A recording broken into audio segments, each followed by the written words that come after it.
अस्सलामु अलैकुम वरहमतुल्लाहि वबरकातुहू।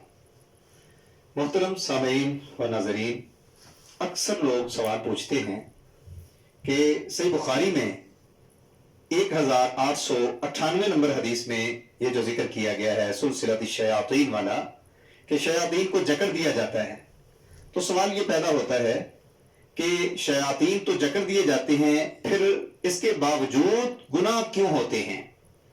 तो इस हवाले से कई एक अकवाल जो मौजूद हैं, मैं वो आपकी खिदमत में रखना चाहता हूँ।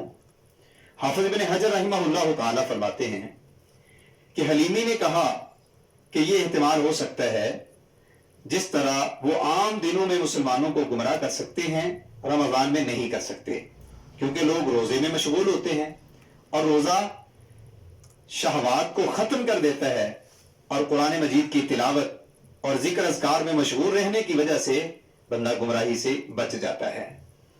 और हलीमी के अलावा दूसरों का कहना है कि इससे बाद शैतान मुराद हैं जो ज्यादा सरकश किस्म के होते हैं, बड़े शयातीन जो होते हैं वो मुराद हैं, सिर्फ उन्हें जकड़ा जाता है।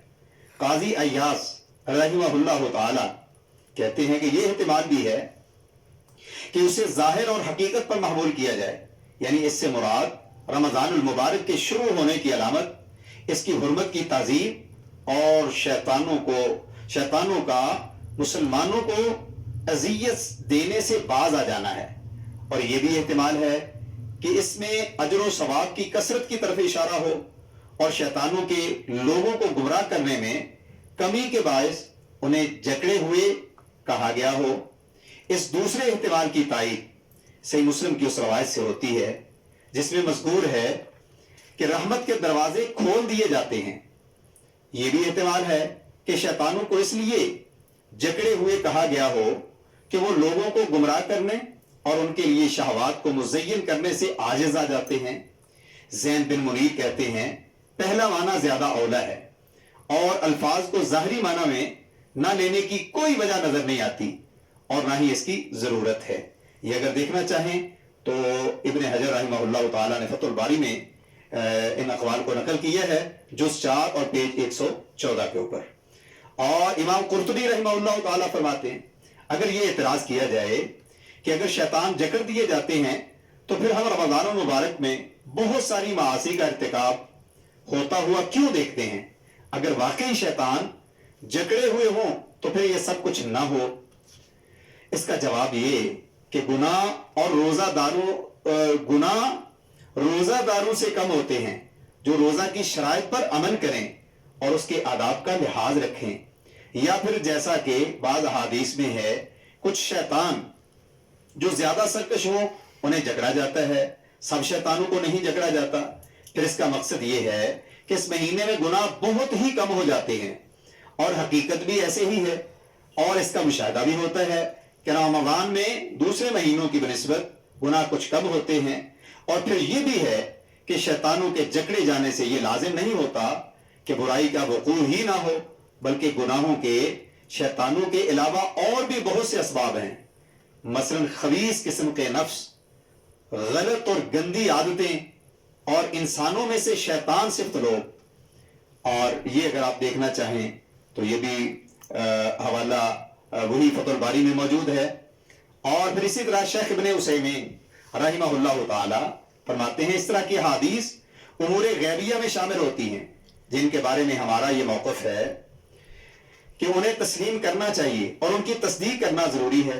हमें इसमें कुछ भी कलाम नहीं करना चाहिए, क्योंकि इसी में इंसान के दीन और उसकी आक़िबत की बेहतरी है।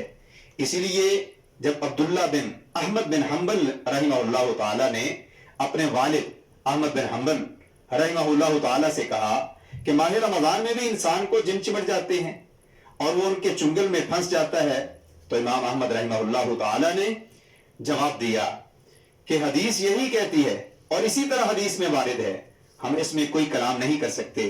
फिर जाहिर यही है कि उन्हीं लोगों को गुमराह करने से जकड़ा जाता है। इसकी दलील ये है कि रमज़ान में खैर व भलाई की कसरत होती है और अक्सर लोग अल्लाह ताला की तरफ रुजू करने लगते हैं।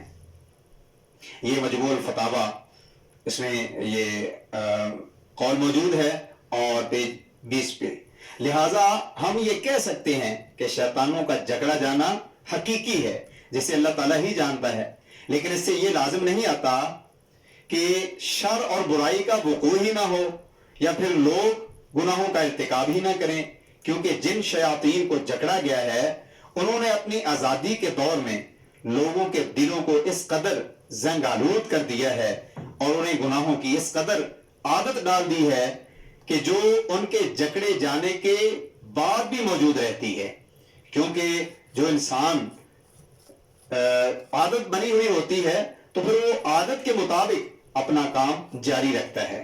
تو یہ کچھ اقوال تھے جو محدثین کے میں نے آپ کی خدمت میں رکھے، کیونکہ یہ اکثر طور پر سوال کیا جاتا ہے۔ تو اللہ تعالیٰ سے دعا کرتے ہیں اللہ تعالیٰ ہمیں اچھی عادات اپنانے کی توفیق نصیب فرمائے اور شیاطین سے بچنے کی توفیق دے۔ السلام علیکم ورحمۃ اللہ وبرکاتہ۔